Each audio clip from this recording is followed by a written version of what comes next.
Pues buenos días, hermanos.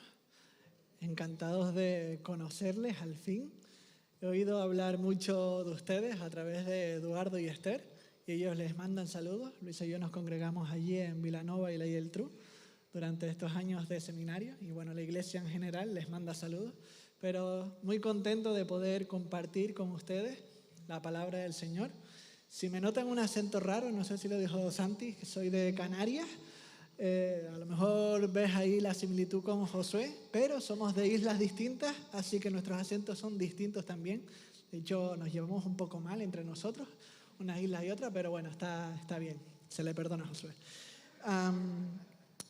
Pero como ya dijeron, el texto de hoy se encuentra en 1 Samuel, capítulo 18, así que te invito a que estés acompañándome porque vamos a estar pendientes del texto constantemente. Pero antes de entrar en él, quiero contarles una historia real que protagoniza un hombre que se llama John Perkins. ¿Lo conoces? John Perkins. Perkins fue y es, porque todavía está vivo, si no me equivoco, fue un pastor y un líder dentro del movimiento de los derechos civiles en el siglo XX en los Estados Unidos.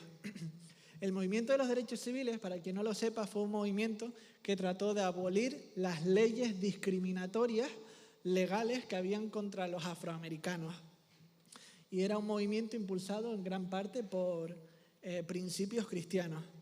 Pues una tarde del 7 de febrero de 1970, 2 furgonetas salían de una marcha a favor de los derechos civiles de los afroamericanos lleno de estudiantes. El caso es que una de las furgonetas es interceptada por la policía y es arrestada. Y llaman a Perkins para que viniese a pagar la fianza por ellos. Entonces Perkins llama a otros 2 pastores amigos y van a la cárcel a pagar la fianza. Pero por el camino él empieza a pensar: qué raro que si eran 2 furgonetas solo hayan cogido a una, no tiene mucho sentido. ¿Será que es una especie de trampa o para coger a los cabecillas? No sé. El caso es que llegan al parking de la cárcel y un policía les dice dónde tenían que aparcar. Aparcan y de la nada aparecen otros 12 policías que arrestan a estos 3 pastores, los requisan de arriba abajo y les comienzan a dar una paliza allí mismo en el parking. Luego los cogen, los arrastran hasta la cárcel y la paliza simplemente continúa dentro. Al pasar el tiempo, el rato, al fin llega el sheriff con 5 de sus ayudantes. Y cuando ve a Perkins dice: efectivamente, este es el negro inteligente que está detrás de todo. Así que comenzaron el sheriff y sus 5 ayudantes y los 12 policías a continuar dándole la paliza a estos pastores. En medio de toda la paliza, Perkins intenta defenderse de alguna manera, protegiendo sus valores, ¿no?, que defendía, porque era un movimiento pacifista. Pero era imposible contra 20 personas. Lo último que recuerda de ese momento es que uno de los policías cogió un tenedor y se lo clava a Perkins. Y él empieza a desmayarse.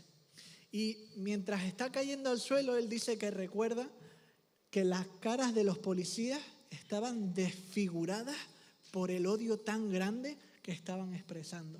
Y dice que antes de desmayarse, lo último que recuerda es que las caras estaban de tal manera desfiguradas que parecían demonios blancos, de cara blanca. Así que cuando vemos este tipo de situaciones de injusticia, nos preguntamos: ¿dónde está Dios?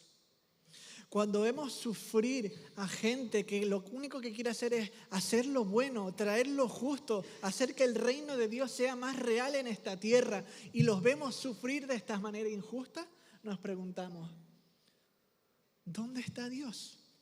¿No era que iba a estar con nosotros? Cuando nosotros mismos, por seguir a Jesús, sufrimos justamente por seguir a Jesús, nos preguntamos: ¿dónde está Dios? Pues el texto en el que vamos a estar meditando esta mañana en parte responde a esta pregunta. en 1 Samuel 18. El mensaje central que les quiero transmitir hoy es que debemos entender que el avance del reino de Dios es imparable y que ante esta realidad solo tenemos dos opciones: una feliz colaboración o una frustrante oposición. Déjame repetírtelo.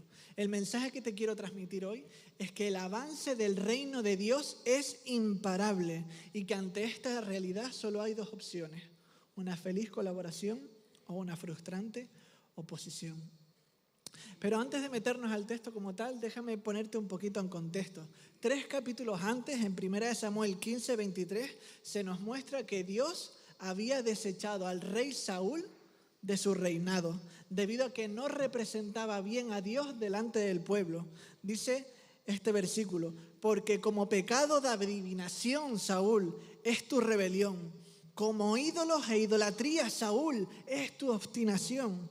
Por cuanto tú desechaste la palabra de Jehová, Él también te ha desechado para que no seas rey. Lo curioso es que en este mismo capítulo, Saúl dice que se arrepiente, que él quiere adorar a Dios. Y él insiste al profeta que por favor, que no, que él se arrepiente, que él quiere adorar a Dios.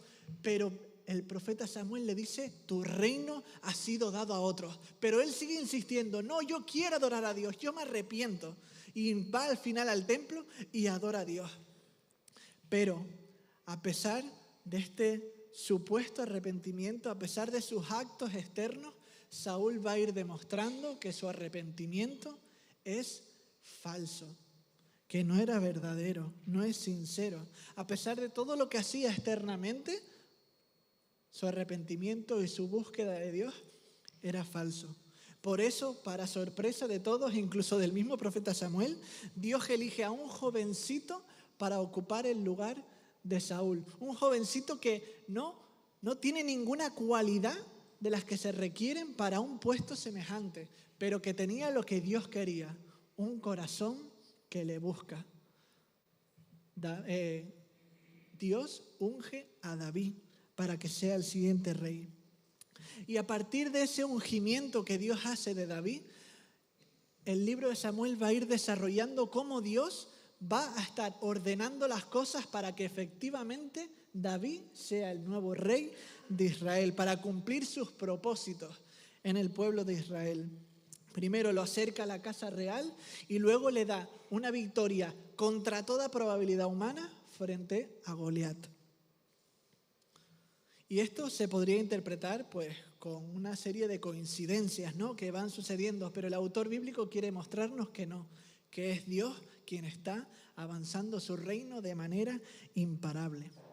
La cuestión está en que mientras algunos están colaborando felizmente con lo que Dios está haciendo, hay otros que se están oponiendo al reino de Dios, se están oponiendo a la voluntad de Dios, a sus propósitos, pero sus planes son frustrados. Porque recuerden, el mensaje central que les quiero transmitir hoy es que frente a la realidad del avance imparable del reino de Dios, solo tienes dos posibilidades: una feliz colaboración o una frustrante oposición. Comencemos con una feliz colaboración. En el versículo 1, acompáñame que lo leemos.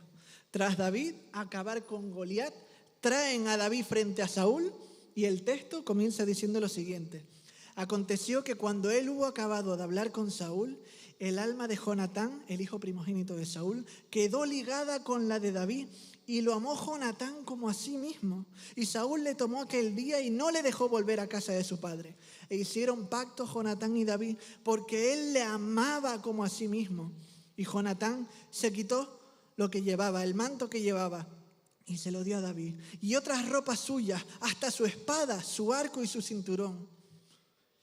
Y salía David a donde quiera que Saúl lo enviaba y se portaba prudentemente. Y lo puso Saúl sobre gente de guerra y era acepto a los ojos del pueblo. Lo curioso de aquí es que Jonatán sabía que Saúl había sido desechado. ¿Por qué? Porque Jonatán era el hijo primogénito de Saúl. El que iba a heredar el trono después de Saúl era Jonatán. Si Saúl faltaba, él era el siguiente en el trono. Entonces él estaría enterado, y más teniendo en cuenta que la situación en la que el profeta le dice esas palabras a Saúl era más o menos pública. Entonces Jonatán sabía que el reino había sido dado a otro. Así que sabiendo que el reino había sido dado a otro, viendo cómo el corazón de David estaba dispuesto a obedecer a Dios cuando nadie más quería hacerlo frente a Goliat, viendo que Dios había bendecido a David dándole victoria contra los filisteos, lo tuvo claro. Delante de mí tengo al siguiente rey de Israel. Por eso Jonatán, con un corazón dispuesto a seguir a Dios a donde sea, actúa de esta manera.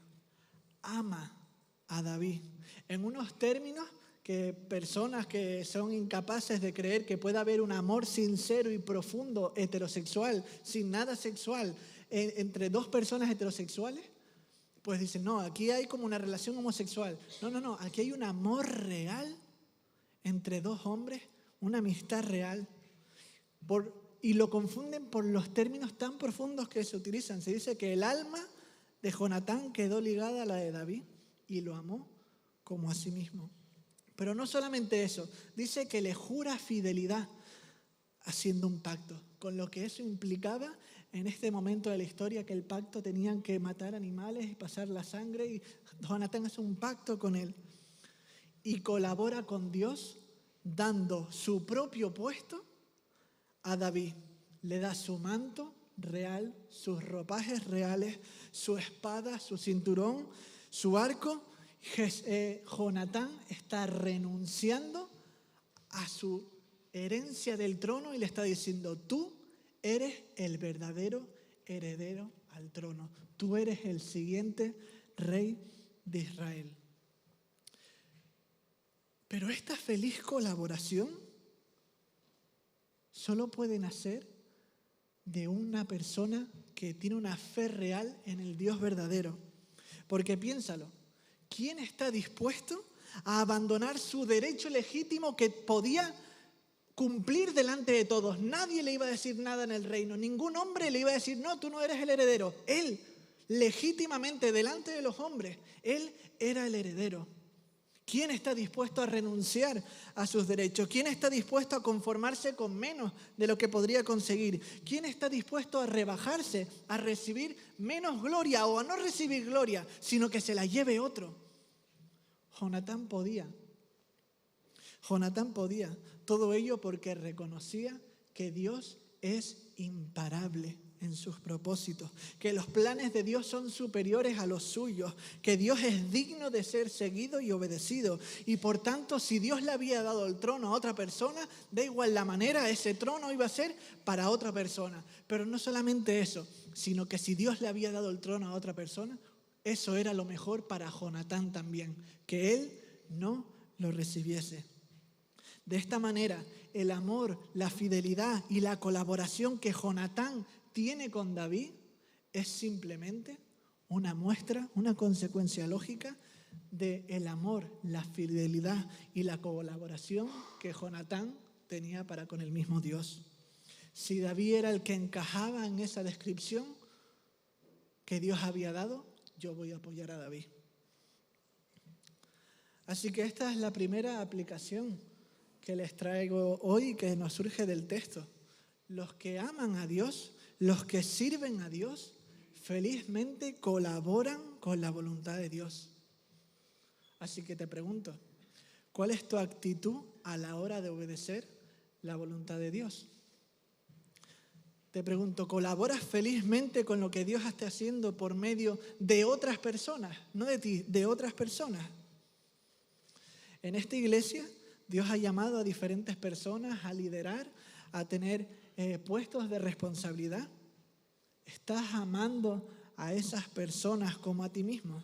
¿Estás reconociendo el lugar que tú no ocupas y colaboras para que el otro pueda cumplir el llamado que Dios le ha dado?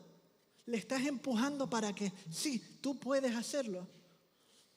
¿Qué estás entregando y estás dando a esas personas para que ellos puedan cumplir ese llamado? ¿Les das su lugar en la forma en la que hablas con esas personas? ¿Le das su lugar cuando hablas de esas personas con otras personas? ¿Estás colaborando felizmente con Dios, con lo que Él está haciendo? Y no, esto no solamente se aplica a los líderes, sino que aquí cada persona ha sido llamada, aunque no tengas una cosa concreta aquí en la iglesia que hacer, ha sido llamado a ser padre, madre, abuelo, cónyuge, trabajador.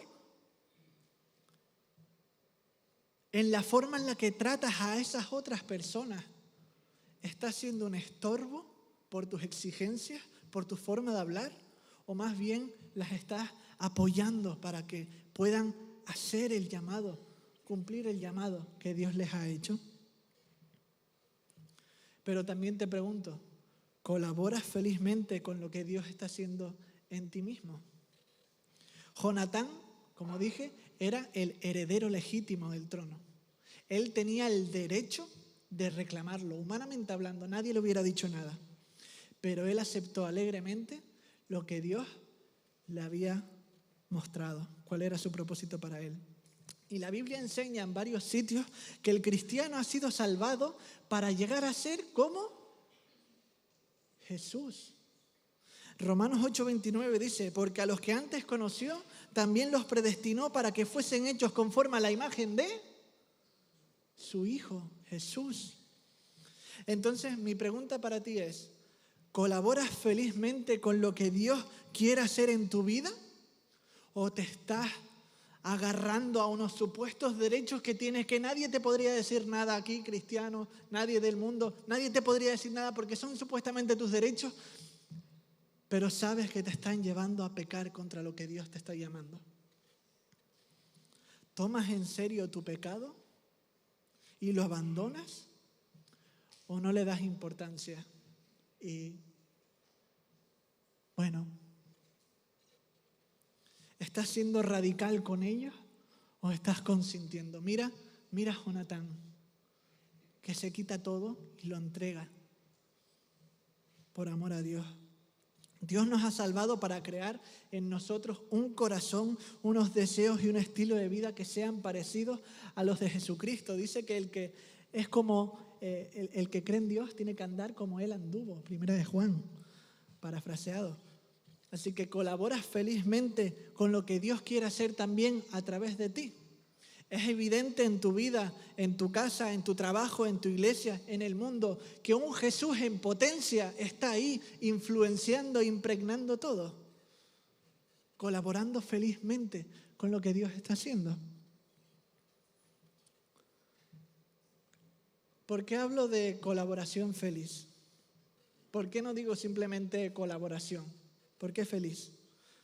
Porque esto revela con mucha precisión qué es lo que estoy creyendo, qué estoy adorando, qué estoy amando más, si a Dios u otra cosa. Si no puedes ver que colaborar con Dios es feliz, estás en peligro. Estás en peligro porque si continúas por ese camino de obediencia automática, serás atraído por otra cosa. Y te encontrarás oponiéndote de manera frustrante a Dios.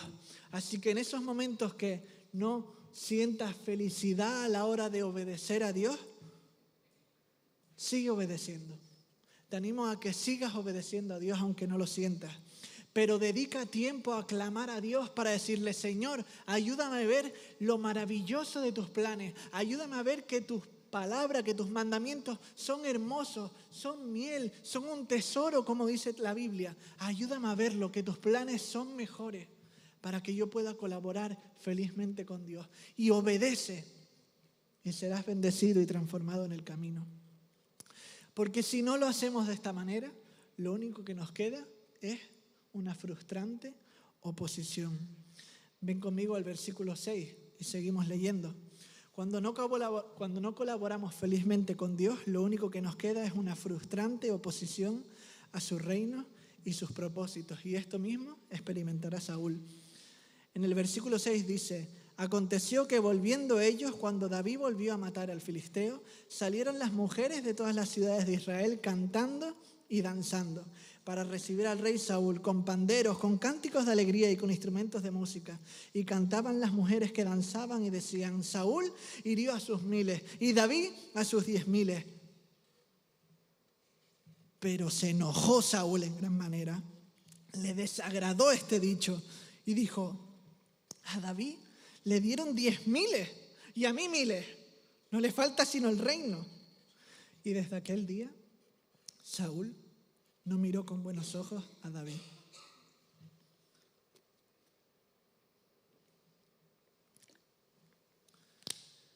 La reacción de Saúl es exageradísima, porque es súper improbable que unas mujeres de aquella época de manera pública estuvieran despreciando al rey de manera pública, después de una victoriosa batalla. No tenía sentido.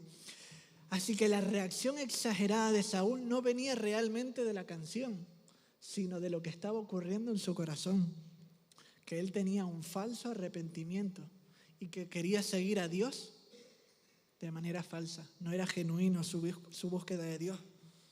Si como Saúl había confesado, él quiere adorar a Dios, él quiere seguir a Dios, y Dios le había dicho que su reino había sido dado a otro, ¿qué le importa a él si a David lo que le falta es el reino?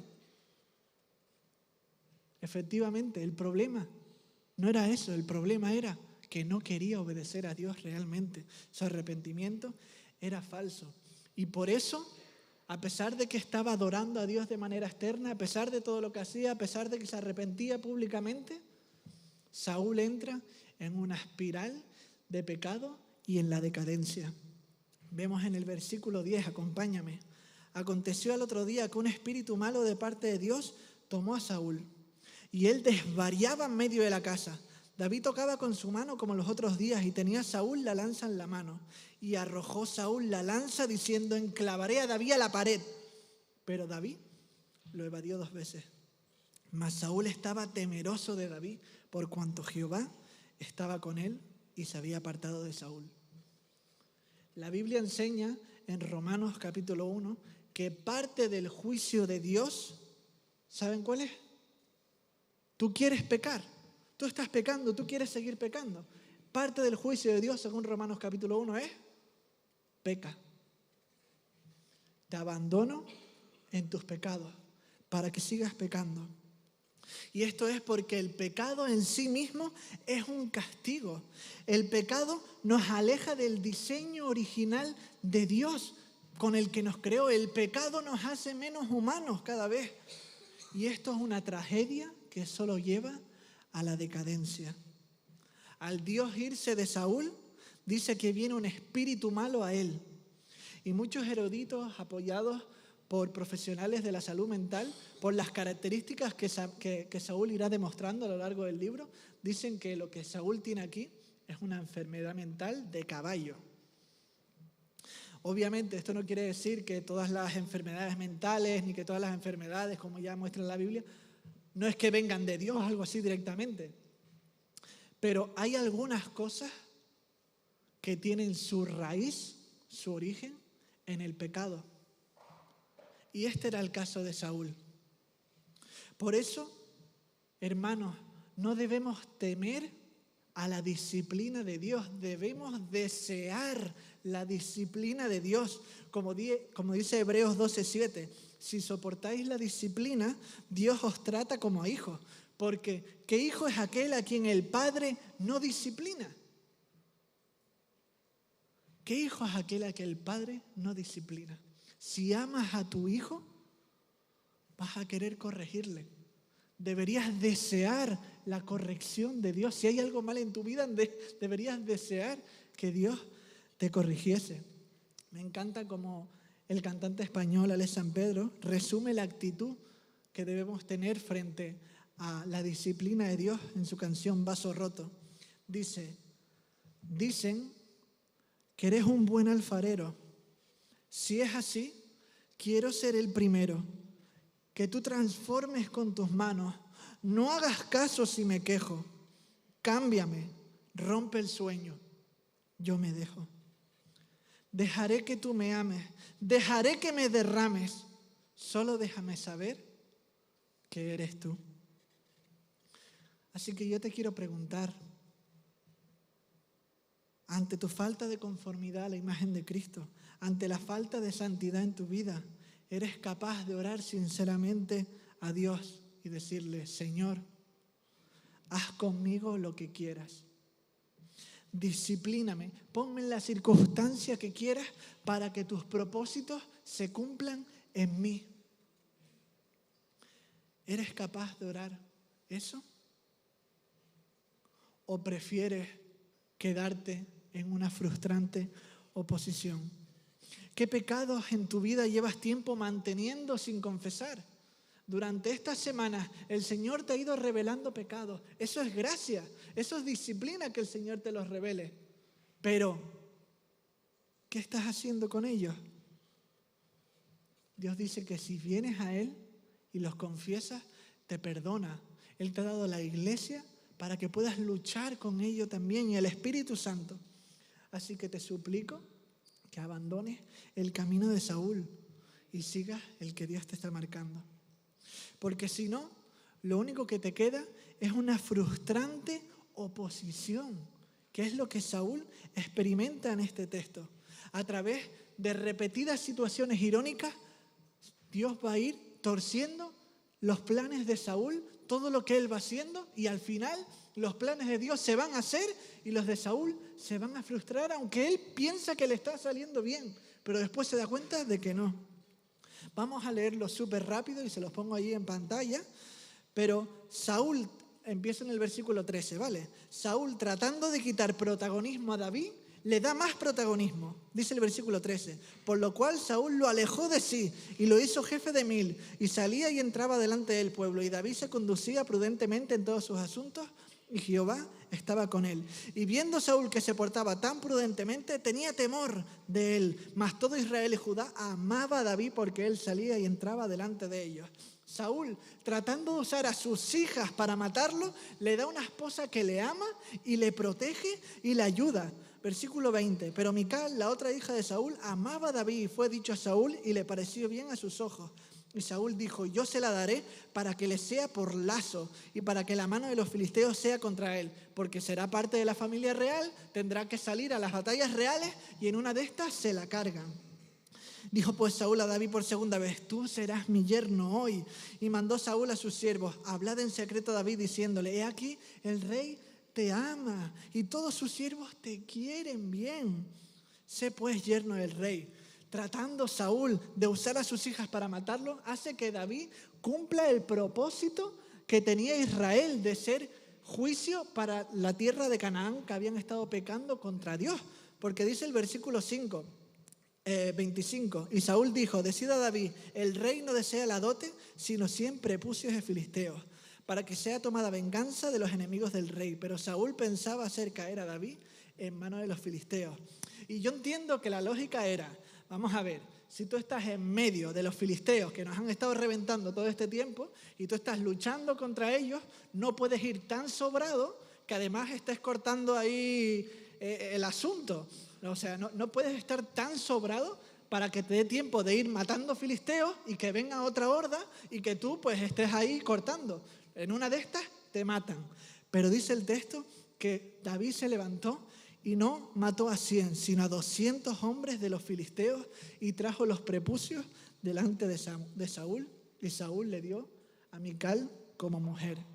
De esta manera, Saúl, al ver cómo Dios usaba cada cosa que decía, cada cosa que hacía, cada cosa que planeaba para darle la vuelta y que David sea más bendecido, más reconocido, Saúl, dice el versículo 28, que viendo y considerando que Jehová estaba con David y que su hija Mical lo amaba, tuvo más temor de David.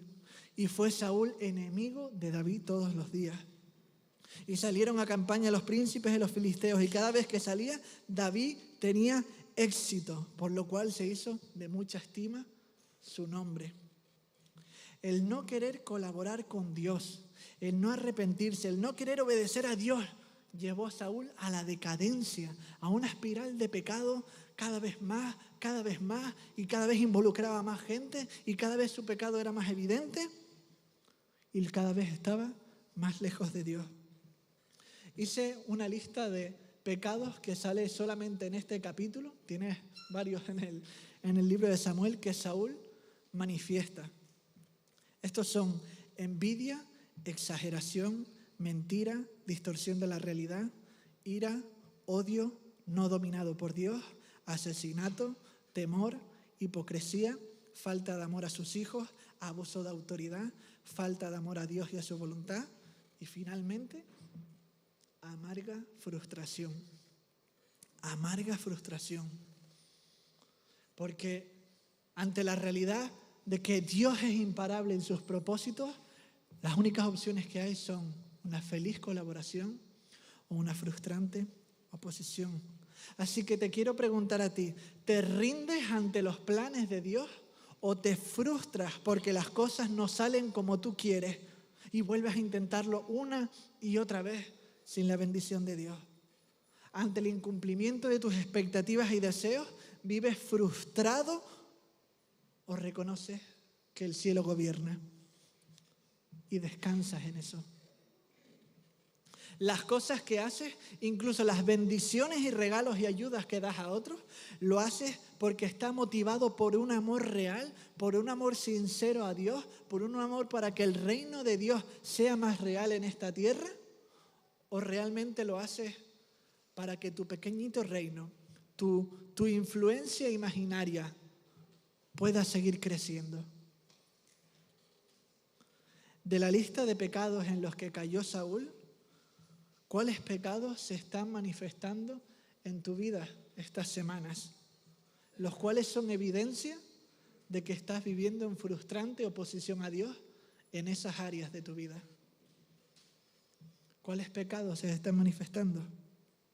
En 1 Juan 1:9, Dios dice que si confesamos nuestros pecados, Él es fiel y justo para perdonar nuestros pecados y no solamente eso, sino limpiarnos de toda maldad. Dios puede y quiere sacarte de esa espiral de pecado. Pero Él dice, ven a mí y yo te sano. Confía en mí, confía en que mis planes son mejores y yo te limpio. Y es que Dios es digno de nuestra confianza. Dios es fidedigno. Y eso va a quedar muy evidente en el capítulo 19.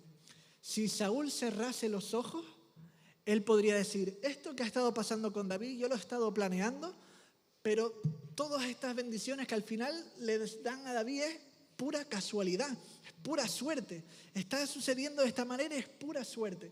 Saúl podría decir eso si cerrase los ojos, pero Dios va a ser evidente en el capítulo 19 que no, que es Él quien está detrás de todo. Porque en el capítulo 19 Saúl intenta matar a David 3 veces.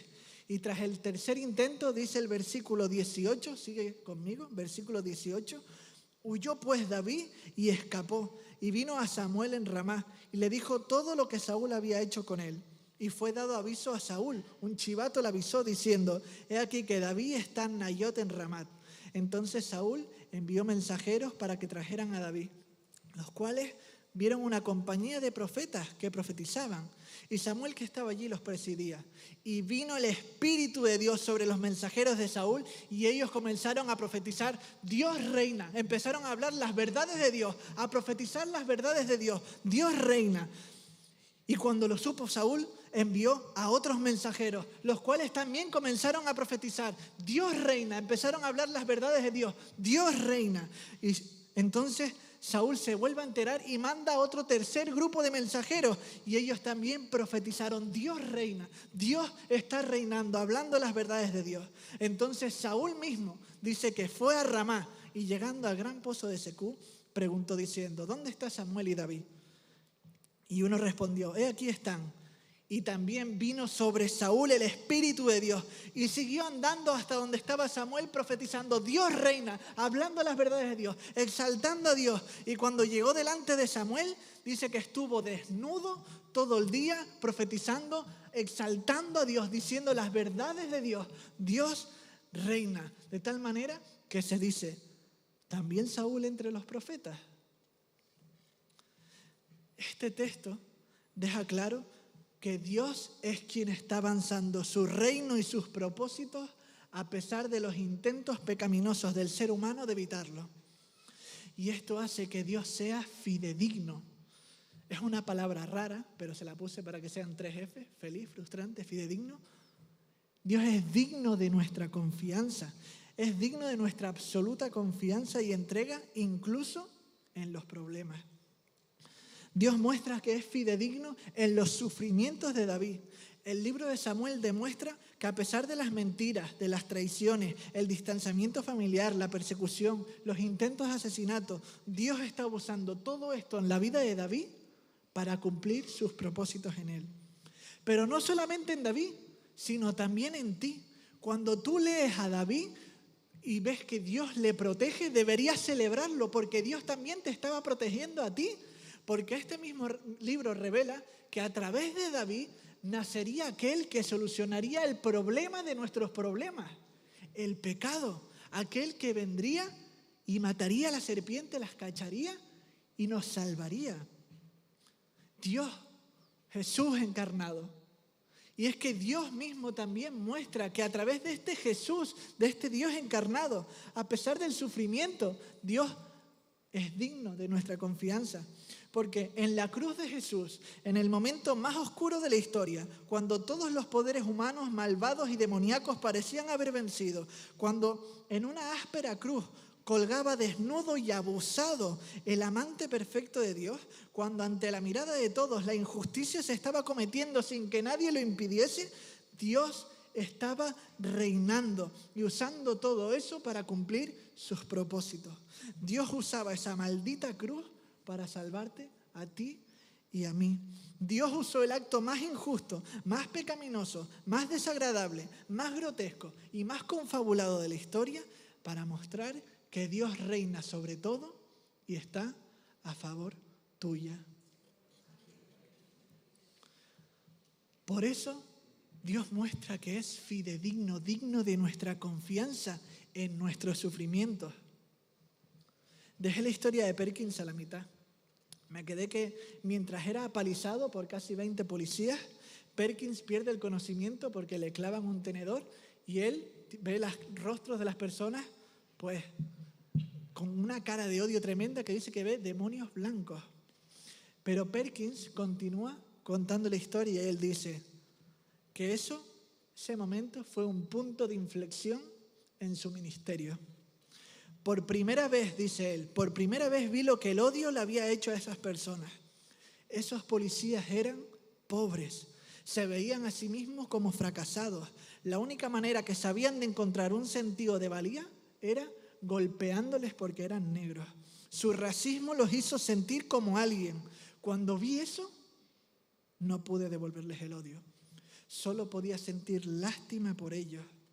Esa noche le dije a Dios, Dios, si me permite salir vivo de esta cárcel, realmente quiero predicar un evangelio que sane también a estas personas.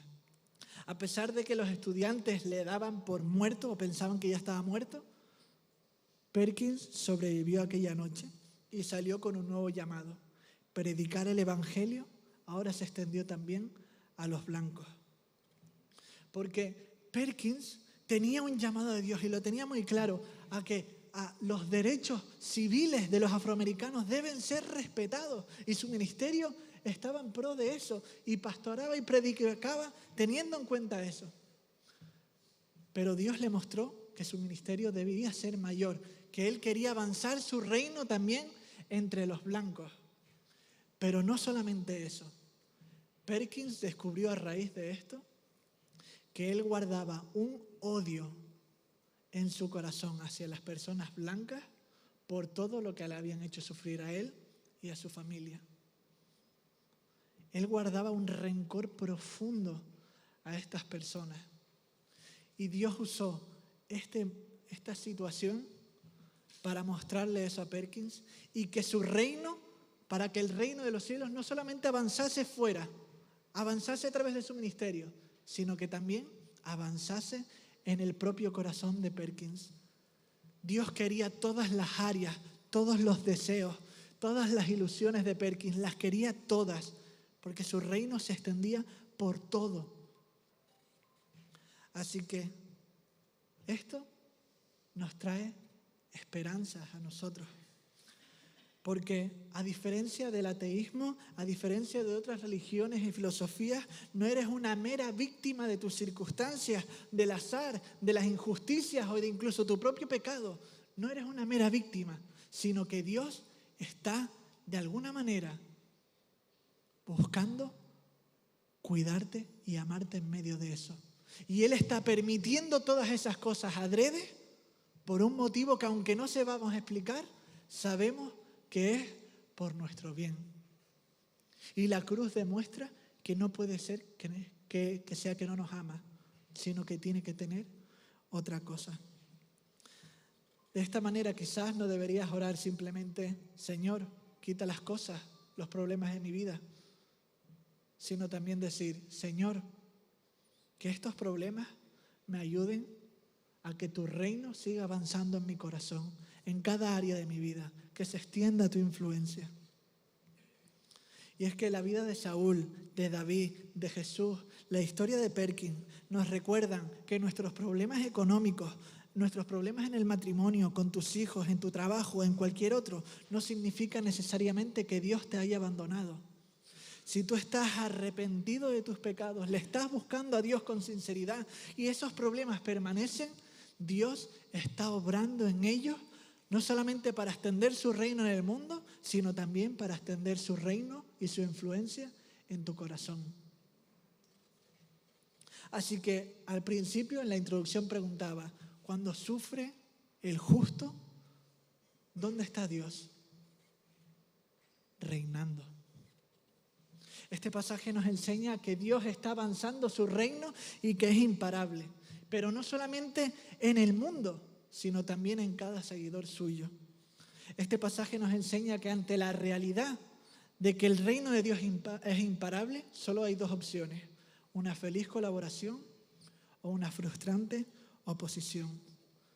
Dios te invita a abandonar la locura de la frustrante oposición para que te unas a Él en el deleite de la feliz colaboración. ¿Por qué querrías conformarte con menos? Que el Señor nos bendiga.